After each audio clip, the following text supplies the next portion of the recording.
Tarde. ¿Cómo estás, Paola? Buen día. Vamos de inmediato a las entrevistas. Ya está con nosotros la ministra Fabiola Muñoz, que es titular del Ambiente. ¿Cómo está, ministra? Muy buenos días, bienvenida. Buenos días, muchas gracias, como siempre, por la oportunidad. Empecemos haciendo un balance. ¿Cuánto hemos avanzado los peruanos desde el 13 de junio, en que se inició esta prohibición para la comercialización y uso de bolsas plásticas de un solo uso y sorbetes, o también conocida como cañitas?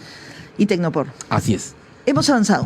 O sea, yo creo que la buena noticia es que como país nos hemos propuesto hacer este cambio de cultura, ¿no? Porque esto es un cambio profundo.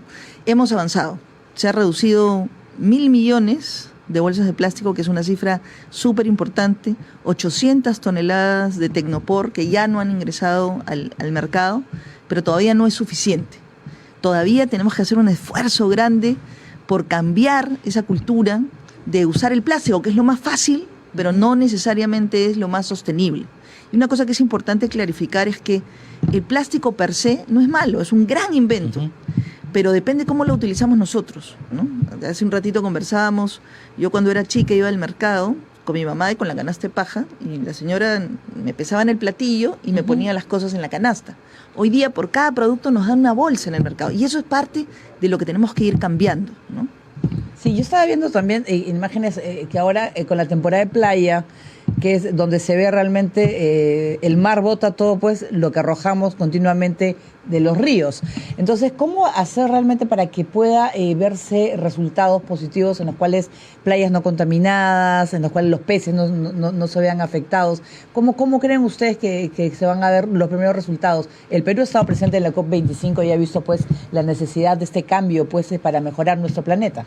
Bueno, una de las cosas más importantes de la COP25, aunque algunos dicen que no ha sido lo exitosa que se espera, pero una de las cosas que sí ha sido muy positiva ha sido poner en valor el tema del mar, ¿no? Ha sido la primera COP azul, como le llamamos, que ha permitido visibilizar que realmente necesitamos hacer cosas para prevenir la contaminación del mar.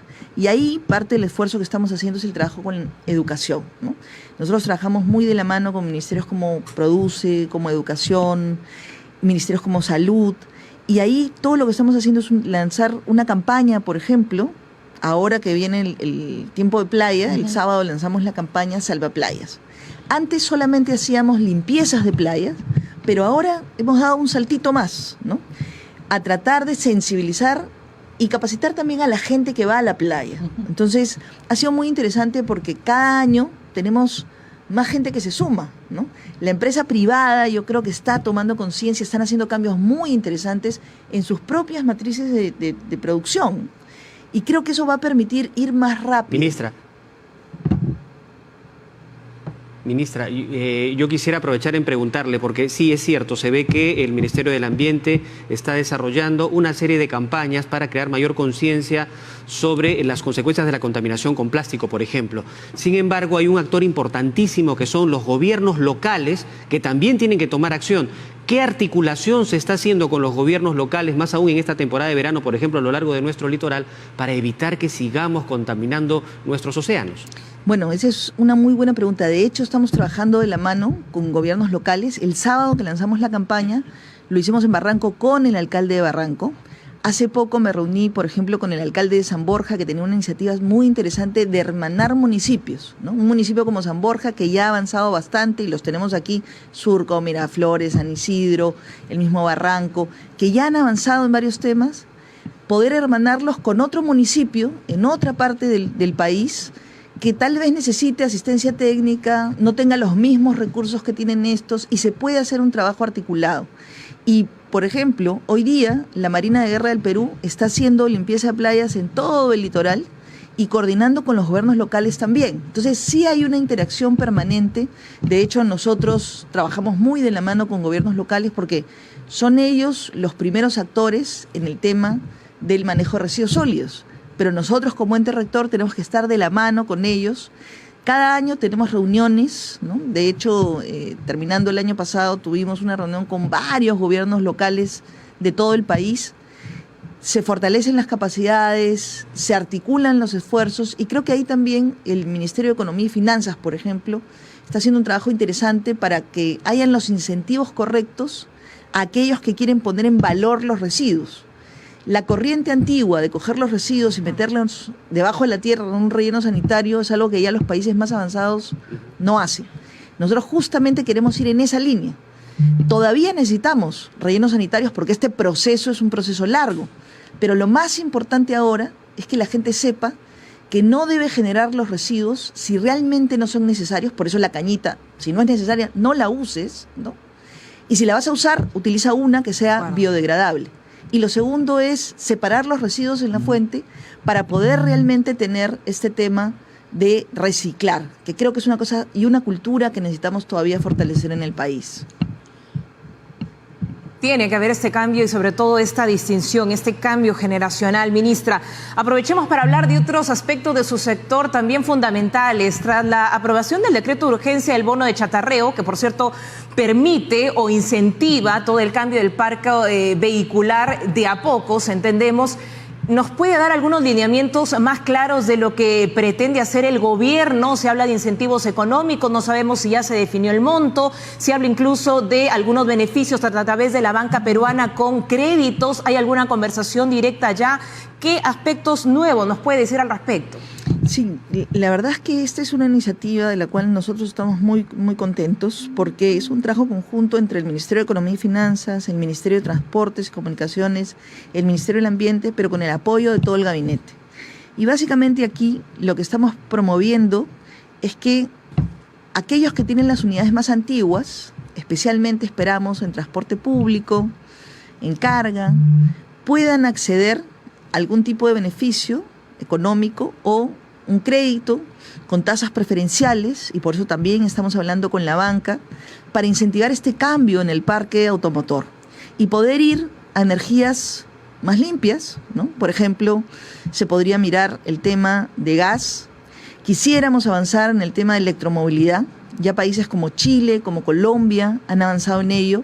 Nosotros todavía nos falta un poquito, tenemos algunos esfuerzos, pero todavía muy tibios. Y la idea es que tengamos incentivos para que la gente tome, digamos, el camino correcto, pero con facilidades. Por ejemplo, una tasa de interés preferencial si yo quiero cambiar mi unidad antigua a una unidad eléctrica o una unidad a gas, ¿no? Ministra, justamente el decreto de urgencia del bono del chatarreo destina 60 millones de soles, 80 millones de soles como partida inicial. Lo que está por definirse es el reglamento, ¿verdad?, donde van a estar todos los lineamientos. ¿Cuándo estará listo este documento justamente? Bueno, tenemos 30 días hábiles, ya estamos trabajando, nosotros tenemos un primer borrador. Esta semana debemos estarla compartiendo con la gente justamente de transportes, de economía y finanzas, y también a la par teniendo conversaciones, porque nosotros decimos 80 millones es importante, es la señal que queremos dar como Estado, pero no va a ser suficiente. Con eso podríamos nosotros, en alianza con COFIDE, con la banca privada, con otras entidades, por ejemplo, que importan carros directamente o que los producen, poder tener una alianza estratégica para decir, mira, esta es una señal, pero podemos apalancar más fondos. De hecho, a nivel mundial existen recursos con muy baja tasa de interés o a veces hasta donaciones para lo que son todas las medidas que nos ayuden en la lucha contra el cambio climático. Entonces, reducir emisiones provenientes del parque automotor es una de las medidas más importantes a nivel global. Así que ahí estamos esperando nosotros estas reuniones que estamos teniendo nos den resultados para poder decir que con estos 80 millones estamos apalancando más fondos y poder llegar a una mayor cobertura, ¿no? Hace unos días vimos el anuncio con el presidente de la República en el santuario de Machu Picchu, la reforestación de aproximadamente la siembra de 1 millón de árboles de especies nativas. ¿Qué es lo que había pasado en ese lugar? O sea, que se había perdido prácticamente todo. A ver, Machu Picchu es un santuario histórico muy importante, de hecho acaba de cumplir 39 años de declarado como santuario histórico, pero está enclavado en un lugar donde hay comunidades cercanas, donde la gente, por ejemplo, todavía tienen las prácticas agrícolas, el tema de la quema, que es una de las cosas que tenemos que desterrar porque afecta muchísimo los glaciares. Uno no piensa que tiene un impacto, pero quemar es una de las cosas que más afecta el tema de los glaciares. Y entonces, por diferentes razones como incendios forestales o como ganadería que no está permitida en la zona, se había perdido áreas, más o menos casi 800 hectáreas. Entonces nos hemos propuesto sembrar 1 millón de árboles de especies nativas en la zona. Y lo interesante de esta iniciativa es que si bien nace como parte de lo que hacemos como Ministerio del Ambiente, no somos los únicos. O sea, se ha sumado el gobierno regional, el gobierno local, la empresa privada, las comunidades locales, las organizaciones no gubernamentales. Ha sido realmente un esfuerzo conjunto, ¿no? El Ministerio de Agricultura a través del CERFOR, nosotros a través del CERNAM. Y entonces lo que yo veía ahí, lo que resaltaba, y creo que el presidente de la República reconoció, es que este es el tipo de cosas que nos tienen que involucrar a todos y a todas. Y en los temas ambientales, una cosa que a mí me encanta resaltar es que no hay esfuerzo pequeño y que además todos podemos contribuir. O sea, este no es un tema exclusivo de la autoridad. Todos podemos hacer algo, desde comprar el pan, como decíamos hoy día, en una bolsa de tela o en una bolsa de papel, hasta las grandes decisiones empresariales de cambiar una matriz productiva, ¿no? Ministra, ahora, ya que usted toca el tema, yo quisiera hablar respecto de estas zonas sensibles o vulnerables que merecen especial atención. Zonas protegidas, las reservas naturales, tenemos nuestros parques naturales también, y en particular, por ejemplo, la Bahía San Juan o la Punta San Juan, donde tenemos prácticamente ahí una reserva de lobos marinos y de aves guaneras, pero prácticamente al nivel del cerco perimétrico hay una situación de extracción de mármol con explosiones que realmente pone en riesgo esta zona importante, esta reserva natural. ¿Qué se hace desde el Ministerio del Ambiente, desde la OEFA, desde CERNAM, para tratar de controlar estas situaciones? Porque pareciera que estuvieran un tanto olvidados ahí al sur de Nazca. A ver, hace poco, y qué buena pregunta, porque lo primero que tenemos que hacer todos y todas es conocer nuestras áreas protegidas. Eso ayuda a ponerlas en valor y ayuda también a tener los recursos cuando se visitan para poder ayudar a protegerlas. Nosotros como CERNAM tenemos una estrecha relación con la policía y además se realizan operativos. Hace poco justamente ha habido un operativo en esta zona de Nazca por el tema de minería ilegal. Recordemos que estas actividades que se están realizando en zonas como estas son justamente actividades que no están permitidas. Entonces, OEFA, por ejemplo, no fiscaliza las actividades que no están permitidas porque eso es un delito, va a la policía. Y ahí hacemos un trabajo conjunto. Uno de los problemas que vemos es que se hace el operativo, se saca a la gente, se vuelan los equipos o se sacan del lugar y a los pocos días regresan, ¿no? Entonces, lo que estamos mirando es que tenemos que construir una estrategia más sostenible, porque los ilegales muchas veces están más organizados que nosotros y se mueven muchísimos intereses, muchísimo dinero dentro de este mundo de las actividades ilegales. La economía ilegal se tiene que combatir con una economía legal que a las personas les brinde desarrollo, porque no puedes poner un policía en cada árbol para que no lo talen, en cada lugar para que no hagan minería ilegal. Necesitamos lograr que la población vea que la legalidad es mucho más favorable y beneficiosa que la ilegalidad, porque finalmente todas esas personas que entran con maquinarias y con sus equipos por algún lugar, por una carretera, pasan por alguna ciudad. Entonces ahí es donde tenemos que tener una estrategia más fina, que es lo que estamos trabajando con las autoridades. Ministra, vamos cerrando ya esta entrevista y usted no deja de ser política, por eso quería irme a ese ámbito. ¿Qué espera usted de la conformación del nuevo Congreso? Porque queda claro que como gobierno ustedes no tienen bancada. ¿Qué esperan entonces para dar continuidad a estos proyectos, a estas políticas públicas que están impulsando? Lo mismo que hemos hecho nosotros desde el primer día que estamos trabajando en el gobierno del presidente Vizcarra, poner al Perú primero. Perfecto. Muchísimas gracias, ministra, por haber estado esta mañana aquí en esta doble plataforma de radio y televisión, y por supuesto seguiremos conversando para seguir informando a la gente sobre los avances en las políticas. Muy gentil. Muchas gracias. Bien, Paola, hay otro tema que sin duda también ha cautivado el interés de la gente. Fue anoche el debate a nivel congresal. Claro, porque ha habido, lo que ha querido la población es escuchar propuestas. Para muchos ha sido algo de repente muy general, ¿no? No se ha tocado algunos temas que quizás estaban interesando o esperando algunos sectores. Yo creo que ha habido de todo, ¿no? A favor y en contra. Pero yo creo que lo positivo es que se da a conocer las propuestas de los partidos y conocer quién es quién. Claro, Pati, dígame. Claro que sí. Y aquí hay que ser muy conscientes y sensatos como ciudadanos, ¿ah? Porque hay muchos congresistas que prometen cosas que no necesariamente están en su condición de fiscalizar, de representar, y están yendo por otras aristas, incluso ministeriales. Así que hay que tomar mucha conciencia sobre aquello que se propone que en algunos casos es irrealizable. Hay que entender que en este proceso electoral uno va a votar por un partido político y después de marcar por el partido político de su elección, recién allí puede escoger al congresista de su preferencia de ese partido político. Por lo tanto, es muy importante que tengan en cuenta cuáles son las propuestas del partido político y, bueno, luego seleccionar a sus representantes, los que sean de su mayor simpatía. Pero lo que tú dices es bien claro, Pati.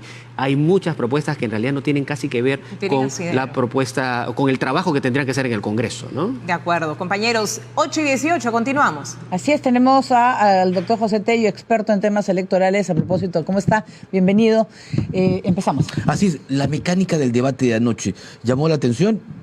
Cada uno exponía, como lo han comentado también nuestros compañeros en TV Perú, sobre propuestas por partidos políticos más que por candidato de manera personal.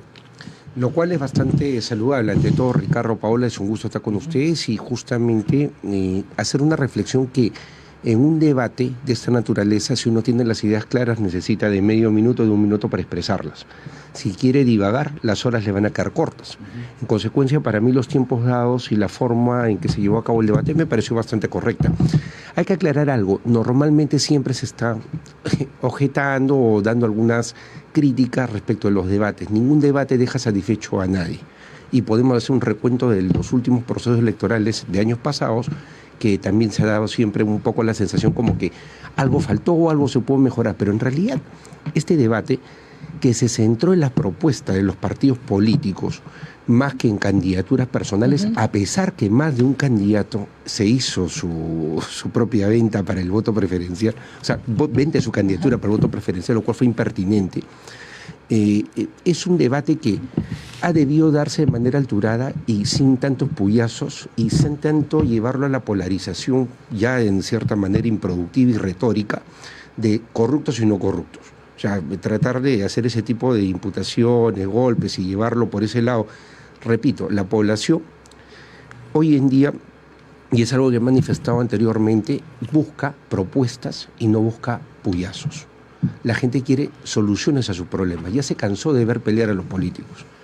Y lamentablemente el debate de ayer no ha sido mayor diferencia, prácticamente se ha dado de nuevo la confrontación. Claro, pero sobre todo lo que en temas de reforma política, por ejemplo, no ha habido, por lo menos yo no he sentido claro. que hay una propuesta clara en los cuales o no la tienen clara los partidos políticos qué hacer en el próximo Parlamento o no han sabido comunicar bien.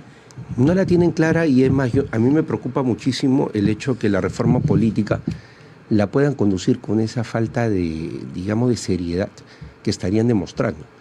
Porque en realidad es un proceso que tiene que culminarse y culminarse bien, necesario. Parece como que no quieren asumir compromisos en ciertas materias para obviamente luego no estar condicionados y no tener que seguir, pues, como se dice muchas veces. Los políticos son dueños de su silencio y esclavos de sus palabras. En consecuencia, como que no, reitero, no asumir mayor compromiso, pero eso está mal, porque ya hay una línea de trabajo y ellos tienen que ser bastante claros en que la reforma política y electoral, así como la reforma de justicia y también el tercer eje que pudo haber sido mejor desarrollado, que estaba vinculado a lo que es la disminución de brechas, en realidad pues son los tres únicos temas que van a poder ver durante año y medio, o sea, menos de año y medio, año y 5 meses de gestión. Señor Tello, ahora, usted habla pues que efectivamente no deben haber puyazos, ¿no?, confrontación entre los candidatos. Sin embargo, pareciera que hay algunos partidos que han hecho de eso su estrategia política o su estrategia de campaña política, porque podemos entender que lo que estamos viendo ahora, más que entender sus propuestas, si llegaran a ser congresistas, estamos viendo cómo funcionan sus aparatos de marketing político para tratar de lograr una mayor votación únicamente. ¿Usted comparte también ese punto de vista que le comento? Por supuesto, porque los partidos políticos están cayendo en un error, polarizar entre corruptos y no corruptos de acuerdo a digamos, su propuesta electoral, que en realidad para mí es un tema retórico. Uno demuestra si es corrupto o no es corrupto cuando está en ejercicio del poder, pero no puede utilizar esto como un discurso para acceder al mismo, sobre todo cuando no hay cuestiones muy claras. Y además, sobre todo, cuando se caen en la agresividad en la que se están dando algunos spots que obviamente desdibujan un poco el proceso porque son golpes hacia determinadas personas y organizaciones políticas antes que propuestas que, reitero, es lo que el ciudadano busca. Todos queremos propuestas de los partidos políticos que piensan o que desean acceder a través de nuestro voto a la representación nacional en el próximo Congreso. Usted lo ha dicho, señor Tello, se desdibuja incluso la realidad. Ahora vamos a un tema concreto sobre el filtro de corrupción que puede haber.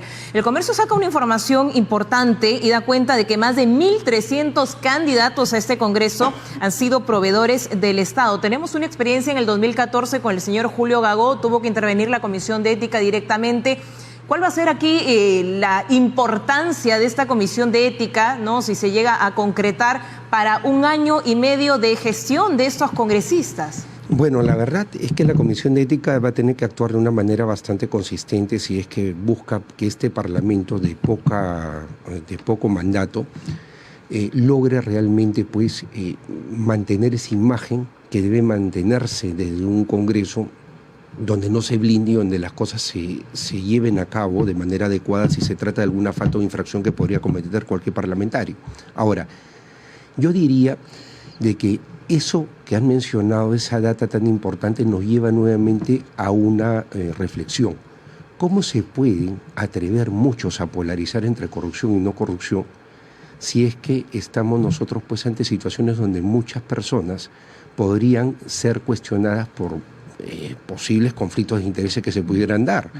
Esto es muy delicado y sobre todo si es que a la población no le damos un mensaje claro y consistente respecto de lo que queremos nosotros verdaderamente dentro de la función pública, que es que se hagan las cosas con transparencia, con claridad y obviamente pues con un sentido común que es el menos ausente, bueno, quizás es el más ausente de los sentidos para muchos, porque en realidad el sentido común es algo de lo que se carece en la política nacional y por eso es que caemos en situaciones de obstruccionismo y complicaciones y sobre todo en estas incoherencias en el mensaje político, incoherencias que no hacen más que mellar la credibilidad de la clase política ante la ciudadanía, lo cual es complicado. Otro tema de fin de semana ha sido por parte de los analistas el tema del voto en blanco, nulo y viciado. ¿Y qué consecuencia puede traer ello en la vida política al interior del Congreso? A ver, en primer lugar tengamos en claro de que la votación válida es una votación que nos determina a nosotros quienes acceden al Parlamento, sea como organizaciones políticas al pasar la valla y sea por la votación preferencial una vez que se hacen los cálculos correspondientes y se ven entre los más votados y menos votados quienes acceden a las curules que se le asignó al partido político, valga la redundancia. Ahora, en el caso de los votos blancos son una manifestación clara de que la gente no quiere votar por nadie. Y el voto nulo viciado se debe por una, digamos, falta de preparación que pueda tener el elector a veces o confusión del elector. Recordemos, por ejemplo, que se debe trabajar bastante en el hecho de evitar de que vaya a haber algún tipo de voto cruzado.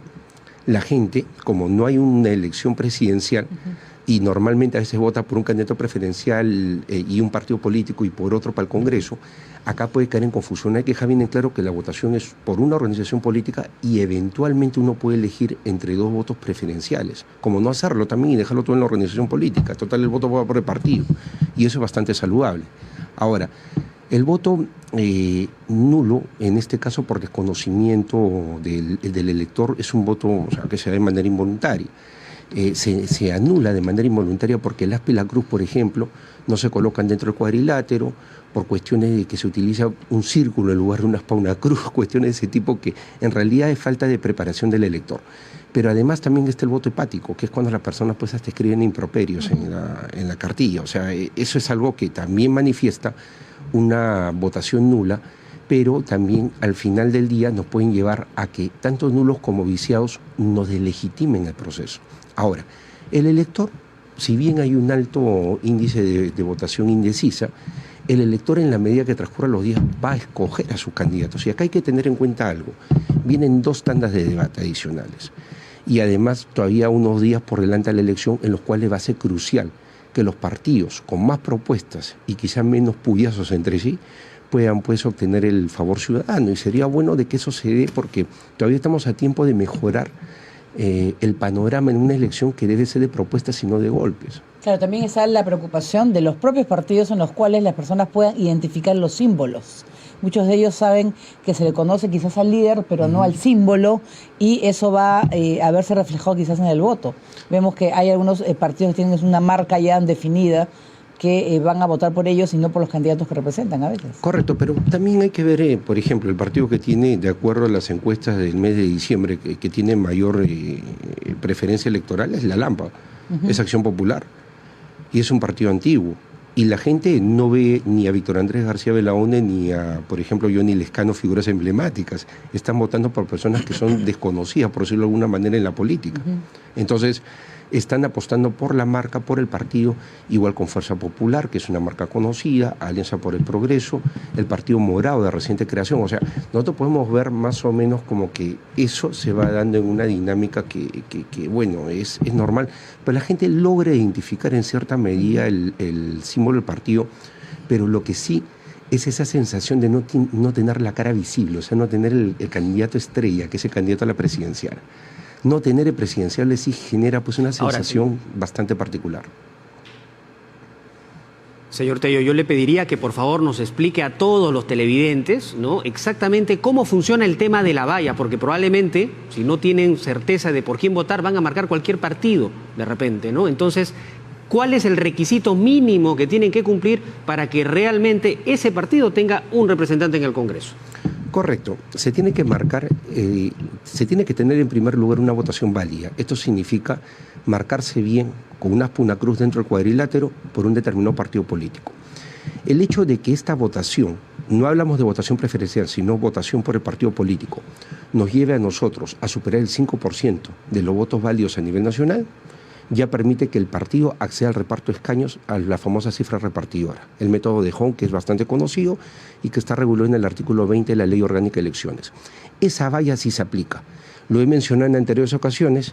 A mi entender, no se aplicaría la valla de la Ley de Organizaciones Políticas, que es la valla de cancelación de inscripción de los partidos, porque esta es una elección congresal y es una opinión técnica mía. No estamos ante una elección general, que es el supuesto restrictivo que se aplica en la Ley de Organizaciones Políticas, que era la Ley de Partidos. En consecuencia, volviendo nuevamente a la Ley Orgánica de Elecciones, si nosotros superamos el 5% de los votos válidos, se pasa al reparto de escaños. Una vez que se asigna la cantidad de escaños que le toca a cada partido político por circunscripción, justamente con la metodología de la cifra repartidora, se procede a la votación preferencial. Y también aprovecho para decir que es una falacia el hecho de entender de que la votación dada por el partido favorece los primeros números de la lista. Eso nunca se da. Siempre favorece al acceso, o mejor dicho, al acceso al reparto de escaños y además a tener mayor o menor número de curules en una circunscripción. Nada más. Lo que se da respecto a quienes ingresan y no ingresan se da en orden a los más y menos votados en votación preferencial. No hay ningún favoritismo hacia el número 1 o número 2 de una lista. No existe eso. Perfecto. Muchísimas gracias, don José Tello, por haber venido esta mañana aquí a Nacional y a TV Perú, y por supuesto vamos a seguir conversando seguramente en los próximos días. Muy agradecidos, de verdad. Muy bien, de esta manera damos pase a estudios, a Pati y Julio aquí. Muchas gracias por estar con nosotros.